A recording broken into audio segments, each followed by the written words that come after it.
Hello and welcome back to Tinker Talks Guns. I apologize for the fan noise in the background, but summer, and it gets pretty warm out here. So this time we are here to talk about the Colt 1902 Military. And no, those are not stock grips. We'll get to that in the tabletop. So John Moses Browning was quite the genius firearms designer and engineer, and is widely credited with inventing the Colt 1911, which he didn't. John Moses Browning designed and patented this gun's immediate predecessor, the Model 1900, and Colt developed it into a commercially viable product. Now, they showed this to the military because semi-autos were the new hotness in 1900. And the military said, yeah, okay, but could you change this, that, and the other thing? Which changes included making the grip longer, increasing the magazine capacity by 1, and removing the rounded butt. And 1902s are genuinely not as comfortable and useful to people with large hands, so I get it. We'll delve more into those changes later, but the upshot is that John Browning designed the 1900, Colt modified it into this gun, and through subsequent trials and a serious change of caliber, the Colt engineers redesigned it into the 1911. This doesn't detract from John Moses Browning's genius or the reverence we owe him as firearms aficionados, but it's history, and I like to get that sort of thing as right as possible. We'll go over the changes made to the 1900 in greater detail, and we've already gone over in the first video how I procured this gun and what its issue was at that time. So without further ado, let's go to the tabletop and have a look at things. Okay, first things first, let's unload and show clear. To do that, we use the heel magazine release, which presses towards the magazine, and then you strip the magazine out by hand. And of course, from there off, it's a Colt semiautomatic pistol, so you just pull the slide back and see no cartridge in the chamber, and we're good to go. Let me address the grips first. I have the factory grips. They're fine. I have made no irreversible changes to the gun. I also removed the large, clunky, uncomfortable, and inconvenient lanyard ring from the butt. But again, all the stock pieces are still here, and the gun can be returned to its original form, so don't freak out. Anyway, I really like the 1905 style grips, so I made a set and put them on. And that's the story there. And I really do think they not only look better, but the gun works ever so much better in my hand. Now, changes from the 1900, as already mentioned, includes extending the butt and removing the roundness at the back, which really does improve the grip. The second one was the slide hold open, activated, theoretically, when the magazine is emptied, so that you can reload more conveniently and then release the slide to chamber around. Other changes from the 1900, the ill-conceived and frankly stupid rear sight safety has been completely eliminated. So as that was the only safety on the gun has no manual safeties at all. It was anticipated that it would be carried cocked to the safety notch, and then when deployed from the holster, you would cock it with your thumb. In an era when double action revolvers were just catching on as military weapons in the United States, this probably didn't seem to be too much of an impediment at first. Later iterations of the gun, the 1905, carried over many of the features of this, although it was somewhat shorter. And the Model 1910, which pretty much became the 1911, made fundamental changes to the locking mechanism, which we'll talk about now because we're going to dismantle the gun, field strip it at least. And to do that, you will note this little wedge up here in the slide. To disassemble the gun, you press in on the top of the recoil plug, and this little wedge basically comes out very easily if you're not me. Naturally, I've done this dozens of times and it's been fine, and now it isn't.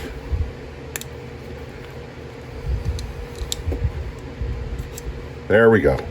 So that little wedge is all that stands between you and a face full of slide, because the slide removes from the rear just like that.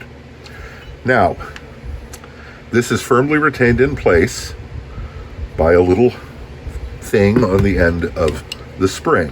This piece here, it engages this surface and prevents this from moving side to side. And it seems to do a bang-up job of it. An extension of this button pushes that back to allow the wedge to be removed.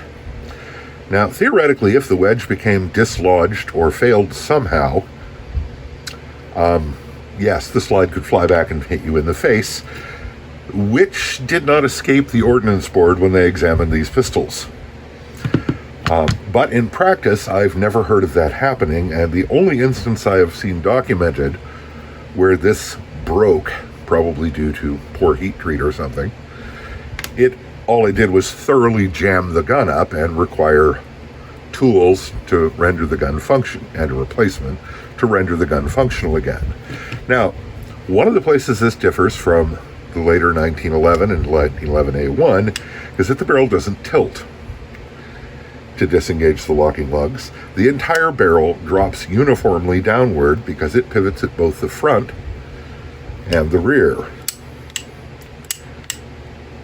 And that's a reasonable way to do it, and frankly, it was early days for semi-automatic pistols, so they didn't realize it was not, strictly speaking, necessary.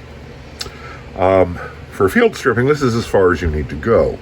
You can access the barrel to clean it and everything you need to do, and clean the inside of the slide. And the ejector is here, which seems pretty tenuous because it actually hits the rim against this tiny little thing here to kick the shell out, but in practice it seems to work just fine. The sear disconnector will be familiar to anyone who's mucked about with 1911s, because the disconnector and the sear don't change a great deal between this gun and the 1911. One thing that does change is there is no removable mainspring housing. In these guns, the mainspring is in fact a flat spring. And there is another 3-piece flat spring that acts on the sear and disconnector in much the way it would in a Colt. But to take this gun fully apart, you have to remove the grips and then take everything apart through the magazine well and the sides, which is a bit of a pain, but honestly, it's not a deal breaker. But it is not nearly as easy as 1911s. Now, what was wrong with this gun in the first video is that it was experiencing what's called hammer follow. When the gun cycled, the hammer would fall to the safety notch. This is typically caused by damage to the full cock notch on the hammer. So I had to completely dismantle the gun and redefine the notch on the hammer for the full cock notch. And that worked just fine, and now the gun works great. So, the Army found the complete lack of safety on this gun highly questionable. Complete lack of a manual safety, I should say. On the 1905, of course, they switched to 45 ACP because it was felt at the time that tests had demonstrated that the 45 ACP was a superior stopping round. And the caveat that everyone always forgets about those tests is that they also stated categorically and unquestioningly that hit location was of paramount importance with any of the guns tested. So basically, at the time of non-expanding ammunition, they felt that the .45 performed better if you couldn't shoot. And it is not always reasonable to expect soldiers to be able to shoot, so that's a thing. Now, the 1905, they also decided that having the heel release was not useful because a cavalryman mounted would have to physically strip the magazine out and reload it with his, you have to reload it. And it was more desirable to have the magazine drop free, which caused Colt to put the magazine release here on the 1911, on what became the 1911. This completely did not address the fact that they still need to use their second hand to acquire and insert a magazine, but I can't help but feel they were going in the right direction. Also, the lack of manual safeties was an issue, so of course, eventually they incorporated both the grip safety and the manual safety we're all familiar with from the 1911 we know and love. The sights on the 1902, whether it is this, the military model, or the slightly reworked 1900 called the 1902 Sportsman, has typical sights for the time, meaning that they're dreadful. They're actually worse than most sights from this period. You have a tiny, tiny U-notch here, and this little slip of a quarter moon at the front. However, I had no difficulty producing acceptable accuracy at 7 to 20 yards, so they worked well enough, but the improvement they did on the 1911 was definitely needed, even though those weren't fabulous either. They were worlds and away better than these. The 1903 pocket hammer, as opposed to the 1903 hammerless, was essentially the 1902 Sportsman, which means a shorter handle and 7-round magazine. This magazine holds 8, with a shorter barrel and slide. Pocket must have had a much more liberal definition in those days, because that's still in no way a small gun. This one, in fact, is 9 1/4 inches long by about 5 1/4 inches high. So it's pretty big. It does have a 6-inch barrel to make the most of the 38 ACP cartridge. And the more perceptive of you will note that this is, in fact, 38 Super Brass. And this is because 38 Super and 38 ACP are literally the same cartridge. The story behind that, pretty simple. Colt originally wanted 38 ACP to shoot a 130 grain bullet at 1,250 feet per second. But it was quickly found that the guns would break fairly quickly under those power levels, so they dialed it back to either a 130 grain bullet at 1,050 feet per second or a 115 grain bullet at 1,150 feet per second, which these guns handle well. Later, in 1921, when they started offering the government model in 38 ACP, it was quickly realized that the much more robust mechanism could easily handle the power of the original specification of cartridge, and ammunition manufacturers began introducing Super 38 APC, which quickly became 38 Super, which term was adopted even by Colt. But they're literally the same cartridge. The casings are identical in all respects. I have heard some people say that the case walls at the base are thicker on purpose-built 38 Super Brass. I have not observed that personally. So for these guns, you can use 38 Super Brass, but you're not going to use 38 Super loads for very long. Odds are you will break your gun rather quickly, and as these are somewhat spendy these days, that would be a very bad thing. The Model 1902 Military and the Model 1902 Sportsman were produced most of the way through the 1920s, I think till 1928. after which they were discontinued because, technologically speaking, it's really kind of a dead end. Once you figured out a better way to do it, there was no reason to keep doing these, except that people kept buying them. One thing you'll note on these is that the pocket hammer, in addition to being shorter in all dimensions, had a round-topped hammer, mostly. And you sometimes find Model 1902 Sportsmen and Model 1902 Militaries with that handle. And there doesn't seem to be any rhyme or reason to when such guns would appear in production. Like somebody found a box of spur hammers under the table and thought, oh, well, we might as well use these. I had no idea what's going on. But sometimes these have the round top hammer, sometimes they have the spur hammer.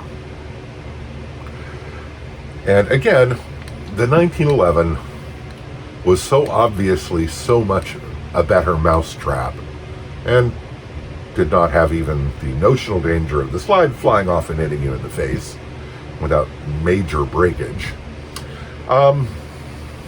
As I said, it's a better mousetrap, and everybody switched to that or variations on that theme. And the drop barrel vanished into the depths of history, replaced by the tilting barrel. It's a very nice gun to shoot. I really do enjoy it. The loads I'm using are 115 grain bullet at around 1100 feet per second. So they're comparatively mild. It's 110 years old. I don't feel the need to push it. What I would really love is if I could find an affordable magazine or two for this. I think it would be just hilarious to shoot this in an action shooting international match. If I do, I'll have some poor schmuck film it so you can all laugh at me together. Anyway, great gun. Thanks very, very much to the kind people of the internet and my Patreon supporters for helping me to acquire this gun. It was really, really nice of you, and I deeply appreciate it. So, if you like the video, please hit like. Thumbs up. And if you feel really motivated, there's a link below in the description for my Patreon account, and kick $1 or $2 my way a month to help me do more of this. So, anyway, I hope this finds you well. Stay safe, take care, and we'll talk to you again real soon.